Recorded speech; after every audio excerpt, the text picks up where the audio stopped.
For Creamer Media's Polity, I'm Sane Dhlamini, researcher and analyst. Professor Raymond Suttner joins me to discuss compassion, connectedness, and cowardice.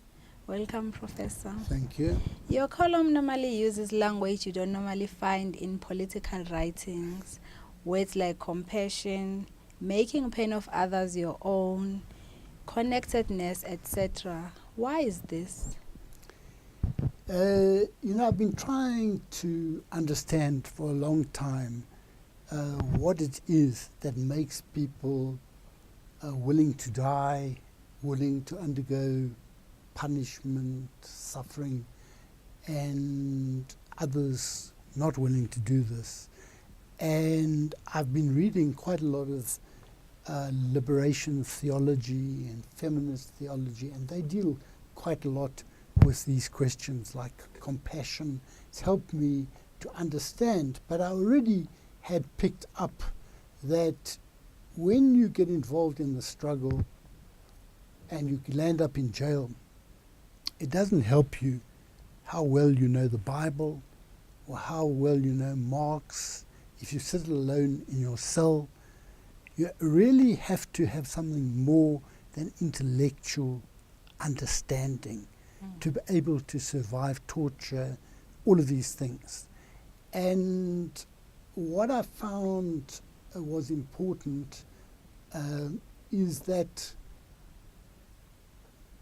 the people who I think exemplify this sense of compassion, this sense of connectedness, and also the willingness to sacrifice were people who really felt the suffering of the poor. People like Gandhi, people like Luthuli, people like Nelson Mandela, all of them are very introspective. They think about the question of their commitment. For example, when Luthuli became president of the Natal ANC, there was going to be the Defiance campaign. And he said to the rest of the leadership, you're going to ask other people to make sacrifices, to defy. Are you sure that you are ready to defy? Because you are the leaders and you must show them that you are ready. And they all said they were willing, and they made a vow. And that's something that you find is very big with Gandhi as well. Vows. When Gandhi left India, he vowed to his mother he wouldn't eat meat and all sorts of things. Now, in this case, they vowed that they would carry out the undertakings under the Defiance campaign. They then said a prayer and they dispersed. Now, likewise, Mandela, in his autobiography, says, if you say you're willing to die, you must understand what that means. You must prepare yourself for it. You must understand that if that moment comes, that you will not shrink from the sacrifice. Now, when I was going to work underground, I knew that there was a very good chance of my being arrested and tortured. Now, I had seen how some people had become state witnesses, giving witness evidence against others. And, there was something that I really didn't want ever to happen, that sort of disgrace. And I remember I asked a lot of people about their experiences, so that when I landed in detention and they started abusing me and they tortured me, I actually had the advantage of not being taken by surprise. I had actually prepared myself to some extent by hearing the experiences of other people.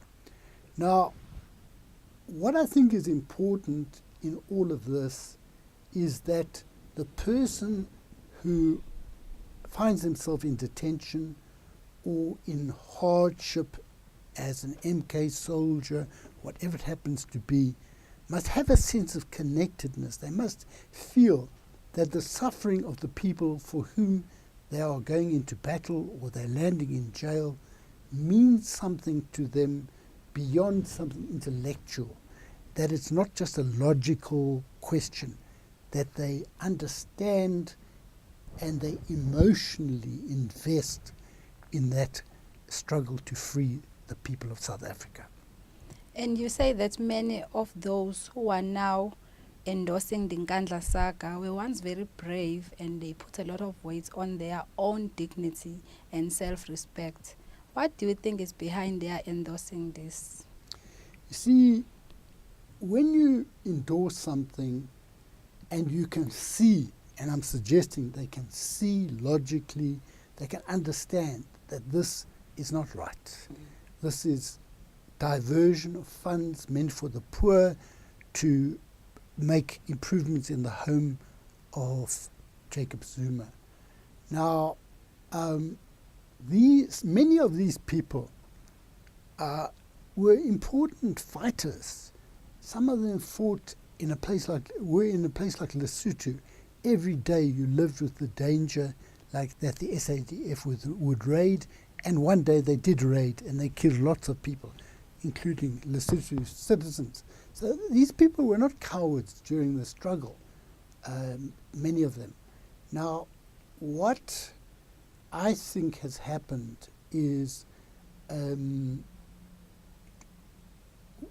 Butler Yeats says too much suffering can make a stone of the heart.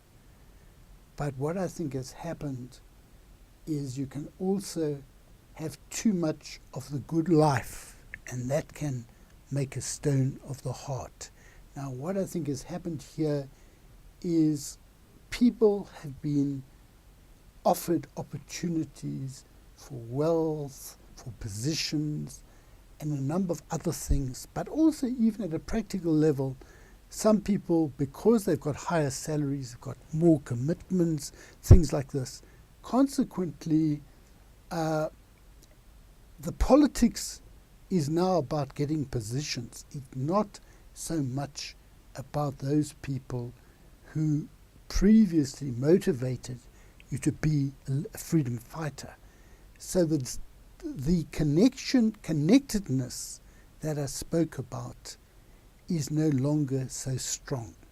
These are the people who didn't really go and commiserate with the widows and families after Marikana.